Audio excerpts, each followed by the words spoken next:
बिस्मिल्लाहिर्रहमानिर्रहीम। अस्सलामु अलैकुम दोस्तों, श्रीलंका और पाकिस्तान के माबैन पहला टेस्ट मैच आज तीसरे दिन के खेल में सुबह सुबह दौरान मैच क्या कुछ हुआ, आज के इस मुख्तसर वीडियो में आप भाइयों को इसी बारे में बताएंगे। बस गुजारिश है इस मुख्तसर वीडियो को आखिर तक जरूर देखें। दोस्तों, श्रीलंका की पहली इनिंग्स को देखें तो श्रीलंका ने पहली इनिंग्स में 312 रन बनाए थे, जिसके जवाब में पाकिस्तानी बल्लेबाज शुरुआत में मुश्किलात का शिकार रहे। ताहम उसके बाद उन्होंने इंतहाई जिम्मेदाराना बल्लेबाजी का मुजाहरा किया। खास तौर पर आगा सलमान और साउथ शकील की जितनी तारीफ की जाए वो कम है, क्योंकि साउथ शकील ने अपनी पहली डबल सेंचुरी भी मुकम्मल की। श्रीलंका की दूसरी इनिंग्स की बात करें तो अब तक श्रीलंका की टीम 93 रन बना चुकी है और उनके 3 खिलाड़ी आउट है।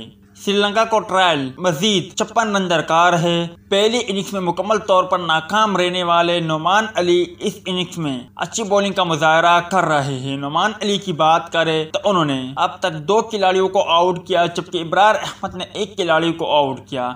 शाहीन शाह अफरीदी, नसीम शाह, आगा सलमान अब तक विकेट से महरूम रहे।